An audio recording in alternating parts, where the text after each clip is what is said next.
नमस्कार। मध्य प्रदेश राज्य बाल संरक्षण सोसाइटी भोपाल से मैं शालीन शर्मा। साथियों, आज हम किशोर न्याय अधिनियम बालक और नशीले पदार्थ विषय पर प्रकाश डालेंगे।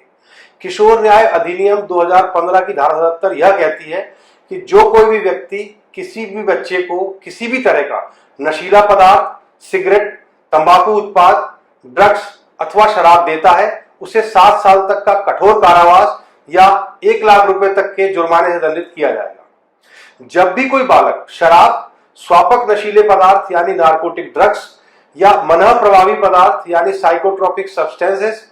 अथवा तंबाकू उत्पाद की लत में बिक्री के प्रयोजन से या उसके सहित पाया जाता है, तो पुलिस सबसे पहले यह पता लगाएगी कि वह बालक इन पदार्थों के संपर्क में कैसे आया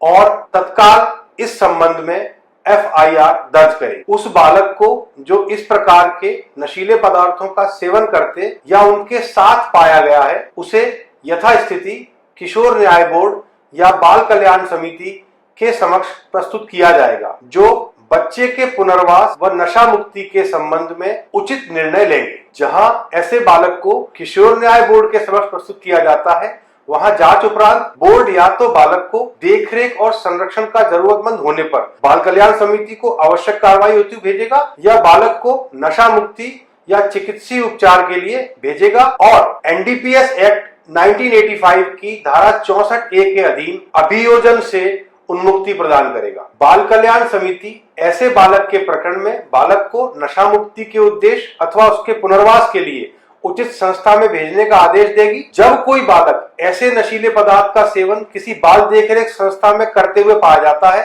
तो उसे तुरंत बोर्ड या समिति के समक्ष पेश किया जाएगा, जो तत्काल पुलिस को इस संबंध में FIR करने हेतु निर्देश देंगे तथा इसकी जांच कर दोषियों के विरुद्ध कार्रवाई करेंगे। वह संभव हो सके तो बालक को अन्य संस्था में स्थानांतरित करेंगे। अधिनियम की धारा 77 यह भी बाध्यकारी बनाती है कि शराब और तंबाकू उत्पादों की दुकान पर इस प्रकार के संदेश प्रसारित और प्रदर्शित हो कि बालक को शराब या तंबाकू उत्पाद देना और बेचना दंडनीय अपराध है, जिसमें 7 साल तक का सश्रम कारावास तथा 1 लाख रुपए तक के जुर्माने का प्रावधान है। साथ ही समस्त तंबाकू उत्पादों व शराब पर यह संदेश आवश्यक रूप से प्रदर्शित होना चाहिए कि बालक को यह उत्पाद बेचना दंडनीय अपराध है एवं बाल देखरेख संस्थाओं, बाल कल्याण समिति और किशोर न्याय बोर्ड के कार्यालयों के 200 मीटर के दायरे में यह पदार्थ देना अथवा बेचना अपराध है, जिसके लिए 7 वर्ष का कठोर कारावास और 1 लाख रुपए तक का जुर्माने का प्रावधान है। इसी प्रकार किशोर न्याय अधिनियम 2015 की धारा 78 के अनुसार जब भी कोई बालक शराब, स्वापक नशीली दवाएं अथवा मनः प्रभावी पदार्थ ले जाता, बेचता, आपूर्ति करता या तस्करी करता पाया जाता है, तो पुलिस सर्वप्रथम इस बात की जांच करेगी कि यह बालक इन पदार्थों के संपर्क में कैसे व किसके माध्यम से आया और तुरंत FIR दर्ज करेगी। जब किसी बालक के विरुद्ध अधिनियम की धारा 78 के अधीन विधि विरोध किया जाना पाया जाता है, तो उसे बोर्ड के समक्ष प्रस्तुत किया जाएगा। देखरेख और संरक्षण का जरूरतमंद होने पर